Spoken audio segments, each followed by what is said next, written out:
علماء کا ساتھ دو، علماء کا ساتھ دو۔ السلام علیکم ورحمۃ اللہ وبرکاتہ۔ جیسا کہ سب کو پتہ ہے کہ یہ مہینہ ماہ محرم الحرام کا ہے، اور احادیث کے اندر اس مہینے کی فضیلت کے ساتھ ساتھ اس مہینے کی 10ویں تاریخ کی فضیلت الگ سے بیان کیا گیا ہے۔ اس مہینے کی 10ویں تاریخ کو یوم عاشوراء کہا جاتا ہے۔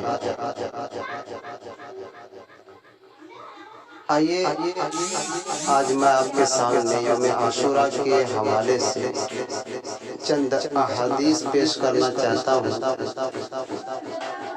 آپ سے درخواست ہے کہ آخر تک میری بات کو سنیے اور پسند آنے پر دوسروں کو شیئر کیجیے تاکہ وہ بھی اس سے فائدہ حاصل کر سکے۔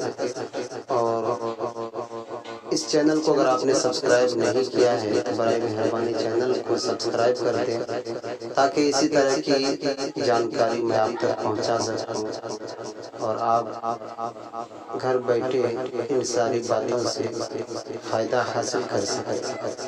تو آئیے اپنی بات شروع کرتے ہیں۔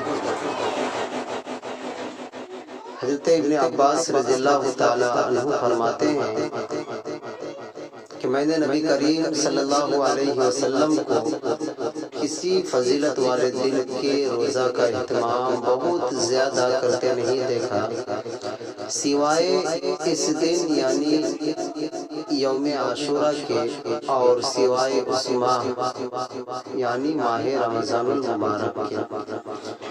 مطلب یہ ہے کہ حضرت ابن عباس رضی اللہ تعالی عنہ نے آپ کے طرز عمل سے یہی سمجھا کہ نفل روزوں میں جس قدر اہتمام آپ صلی اللہ علیہ وسلم یوم عاشوراء کے روزہ کا کرتے تھے اتنا کسی دوسرے نفلی روزہ کا نہیں کرتے تھے۔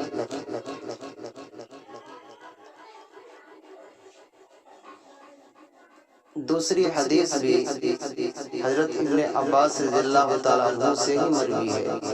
فرماتے ہیں کہ رسول اللہ صلی اللہ علیہ وسلم نے ارشاد فرمایا، روزہ کے سلسلے میں کسی بھی دن کو کسی دن پر فضیلت حاصل نہیں مگر ماہ رمضان المبارک کو اور یوم عاشوراء کہ ان کو دوسرے دنوں پر فضیلت حاصل ہے۔ تیسری حدیث حضرت ابو قتادہ رضی اللہ تعالی عنہ سے مروی ہے۔ فرماتے ہیں کہ رسول اللہ صلی اللہ علیہ وسلم نے ارشاد فرمایا کہ مجھے امید ہے کہ عاشوراء کے ایک دن کا روزہ گزشتہ سال کے گناہوں کا کفارہ ہو جائے گا۔ ان احادیث شریف سے ظاہر ہے کہ یوم عاشوراء بہت ہی عظمت و تقدس کا حامل ہے، لہذا ہمیں اس دن کی برکات سے بھرپور فیض اٹھانا چاہیے اور جتنا ہو سکے اس دن کا روزہ رکھنے کی کوشش کرنی چاہیے اور اس خیر کے کام میں آگے بڑھنا چاہیے۔ اللہ پاک سے دعا ہے کہ اللہ ہمیں اس دن کی قدر کرنے کی توفیق عطا فرمائے اور اس دن ہر خرافات سے ہماری حفاظت فرمائے۔ السلام علیکم ورحمۃ اللہ وبرکاتہ۔